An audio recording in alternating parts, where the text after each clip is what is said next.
Bonsoir à tous. Je suis chercheur, j'ai 40 ans. Enfin, j'avais 40 ans. Oui, j'étais chercheur. J'étais à 2 doigts du prototype, le prototype de la montre quantique, le truc de folie, la montre de fou. Parce que ça marchait. Ah, mais c'est là que ça nous mène. Le chercheur cherche et le Christ il coule. Et le Père Noël il crame. Moi, je suis pas un chercheur pour trouver, moi.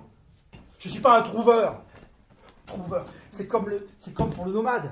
C'est pas un habiteur, c'est un voyageur. Eh ben, la recherche, c'est ça. C'est ce voyage qui va des origines pour aller vers l'inconnu. Et puis heureusement que c'est pour aller vers l'inconnu, hein, parce que si c'était pour aller chercher ce qu'on connaît déjà, c'est pas chercheur, c'est Alzheimer. Ce qui m'intéresse dans la science, c'est quand ça va se prendre les pieds dans le tapis, quand ça va aller vers la poésie. Hein. Mise en situation. Le Père Noël, rênes en main, dirige le convoi. Et puis tout à coup, oh, cheminée en vue. Rudolph, stop! Et 400 km devant. Et 400 km derrière, le Père Noël, lui, il voit les cheminées qui défilent. Vous, Rudolph, stop! Et 25 minutes plus tard, s'il n'y a pas de vent contraire... J'ai entendu quelque chose, quelqu'un a parlé, hein? Ah oui, stop! Ah! Choc! Et là, Rudolph plante tout. La science, pour moi, c'est un bain de jouvence.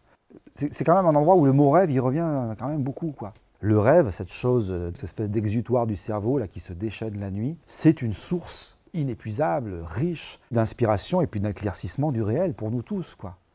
Archimède nous dit « Tout corps plongé dans un liquide reçoit une poussée verticale de bas en haut équivalente au poids du volume d'eau déplacé. » Alors combien pesait Jésus? Si vous rajoutez à ça les facteurs de forme et de densité très importants en termes de flottabilité, on arrive à un Christ qui chose du 300. Le Christ a des pieds comme des canoës.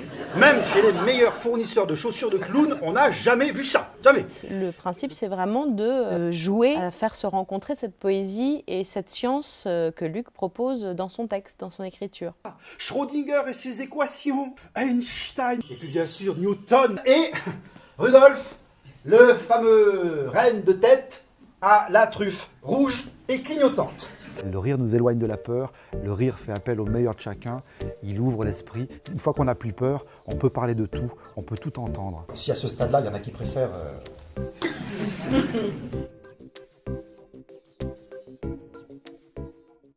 C'est miraculeux, non ?